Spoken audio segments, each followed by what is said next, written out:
I'm always astonished when I just reflect on the nature of fiat currency, how effective the illusion has been. It's like just by printing, diminishing the unit of economic value, money, we were able to twist people's perception. Like, oh, well, my house is going up, my stocks are going up, so everything must be fine. And it's just a first order deception. Like clearly you're getting robbed via inflation, but yet it's just it's still working. People still think inflation's good and normal. And we're here. Where are we at now in the US? 40, 50 million unemployed, or they've left the workforce, sort of the term for that, labor force. Leavers. Yeah. Yeah. But the stock market's at all-time highs, or was at all-time highs. I know it's come down since, but how can people reconcile that in their minds? It doesn't make sense. I think from a self-serving standpoint, a lot of it is that the people, the most powerful people in the economy, the wealthiest people in the economy, are actually benefiting from money printing, right? And because if you look at the chart since 1971, right, of wages versus capital, it's very clear that the prosperity of the wealthiest people in the economy has continued unabated. Mm-hmm. So there is no problem really for those people. The people who sit on the central bank board, the CEOs, the hedge fund managers, why should they complain about a system that's actually, at least for now, working for them? I think the challenge is when the wealth inequality gets so severe at some point that it begins to actually affect their quality of life. When people are jumping over the gates of your gated community, I don't care if you're a billionaire, you're not going to be happy about that. Exactly. Right. And there's also constraints between the physical world, right, and this sort of fake world of fiat monetary policy, which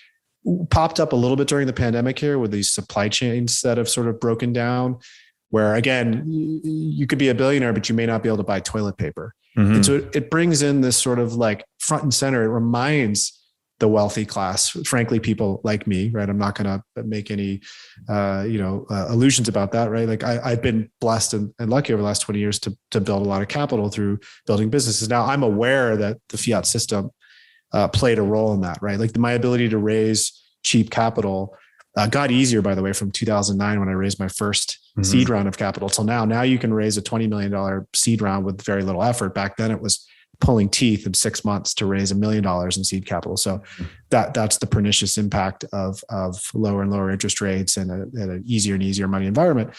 But in spite of all those benefits, like I still see over the long run that if the entire fiat superstructure collapses, it doesn't matter how many fiat shekels you have in your bank account, how many planes or boats or houses, whatever you have, your kids are not going to have a safe place to live. They're not going to be able to have the same experience we had in the past. And so at some point, if the system breaks down, it doesn't matter how well you did at playing a game that was fundamentally broken. And I think there are more and more people, even amongst sort of the moneyed elite class, that understand that. Yeah. No, that's a great point. It's back to the forest analogy, right? That when the fire does come, it just devastates everything.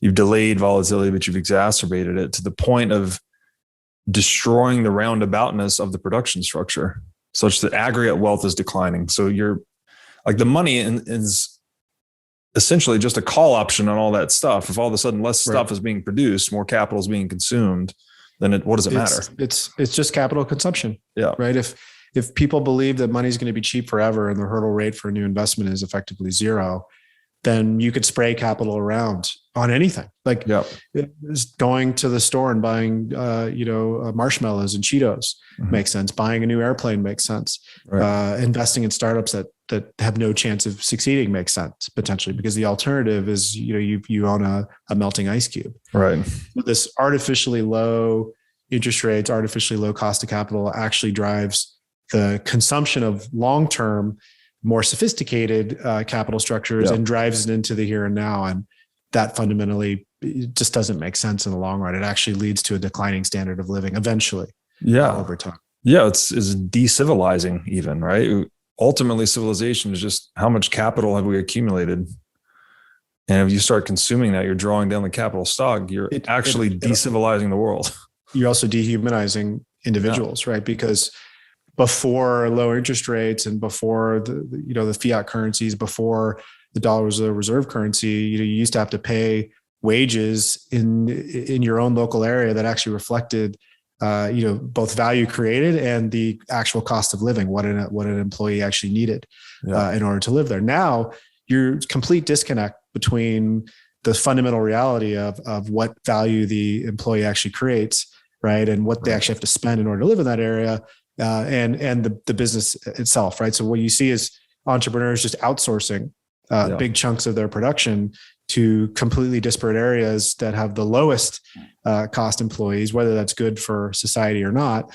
And it dehumanizes people in these actual local areas, right, over time, because it's incentivizing behaviors that I don't think necessarily people would take on their own without that monetary manipulation. Absolutely.